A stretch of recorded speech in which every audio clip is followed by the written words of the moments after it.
کہیں میرا یہ نزلہ کھانسی ہمیشہ کے لیے میرے ساتھ تو نہیں آ گیا؟ کیا میں نے نزلہ کھانسی نمونیا کی طرف تو نہیں لے کے جا رہا؟ کہیں مجھے کووڈ تو نہیں ہو گیا؟ نزلہ اور کھانسی ایک بہت کامن سمٹم ہے. یہ کیوں ہو جاتا ہے اور اس کے بچاؤ کے لیے آپ کو کیا کیا کرنا چاہیے؟ ان سارے سوالات کے جواب کے لیے اس ویڈیو کو دیکھتے رہیے. نزلہ کھانسی جو کہ 3 to 7 ڈیز کے اندر ختم ہو جاتے ہیں، ان کی کیا وجوہات ہوتی ہیں اور اس کے لیے آپ کو کیا کرنا چاہیے، آئیے اس کو کچھ سمجھتے ہیں. یوزولی 3 to 7 ڈیز کے اندر نزلہ کھانسی ہونے کی جو سب سے کامن وجہ ہے وہ دو ہوتی ہیں. یا تو وہ الرجک ان نیچر ہوتا ہے یا وہ وائرل ان اوریجن ہوتا ہے. یہ ہمیں کیسے پتہ چلے گا کہ یہ الرجک ہے یا وائرل ہے؟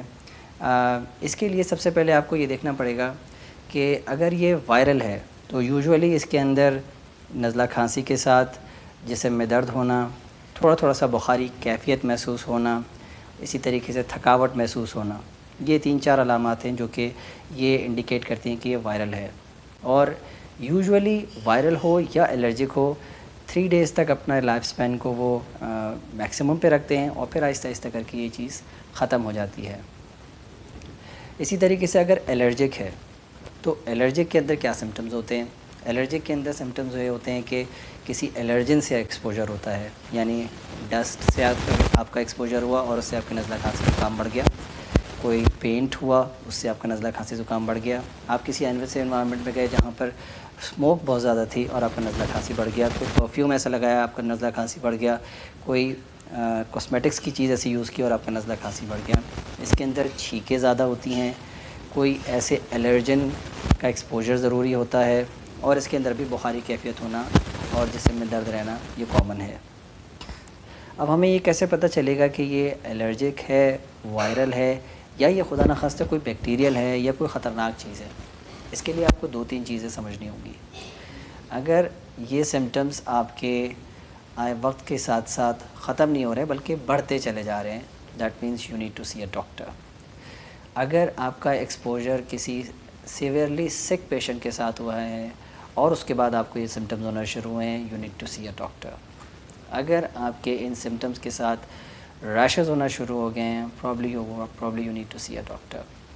اگر سانس میں تکلیف ہونا شروع ہو گئی ہے تو آپ کو کسی اپنے معالج کو دکھانا چاہیے.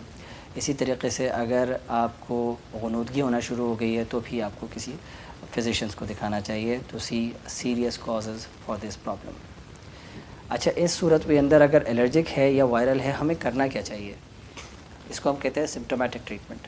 یعنی اگر نزلہ ہو رہا ہے تو آپ اس کے لیے کوئی اینٹی الرجک لے سکتے ہیں، اسٹیم لے سکتے ہیں، پانی زیادہ سے زیادہ پی سکتے ہیں. اور اگر کسی الرجن سے آپ کا ایکسپوجر ہوا ہے تو اوبیسلی اس سے آپ کو اپنے آپ کو پروٹیکٹ رکھنا چاہیے تاکہ یہ پرابلم آپ کو دوبارہ نہ ہو. اینٹی الرجک لینے کے اندر 2 نقصانات آپ کو ذہن میں رکھنے چاہیے. ایک تو یہ کہ جب آپ اینٹی الرجک لیں گے تو آپ کا پرابلی جو نزلہ ہے وہ سوکھ جائے گا اور بلاکیج کی سمٹمز آپ کے ایگریویٹ ہو سکتے ہیں. اگر آپ اس سے تنگ ہوتے ہیں تو پرابلی آپ anti allergic is not a good option for you. اسی طریقے سے اینٹی الرجک کے اندر تھوڑی سی سیڈیشن ہوتی ہی ہے، کسی کے اندر زیادہ ہوتی ہے، کسی کے اندر تھوڑی ہوتی ہے. تو غنودگی کا ہونا، سر کا بھاری پن ہونا، جسم میں لیتھارجی پنا ہونا، یہ اینٹی الرجکس کے سائڈ افیکٹس ہیں. So the best way is to take lot of water اور آپ اسٹیم لیں تاکہ آپ کے سمٹمس سلولی اینڈ گریجولی بہتر ہو جائیں اور آپ کو بلا وجہ اینٹی بائیوٹکس کی ضرورت نہ پڑے.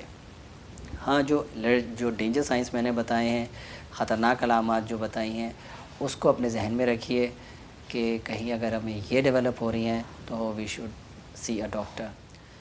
اپنا بہت سا خیال رکھیے گا. السلام علیکم.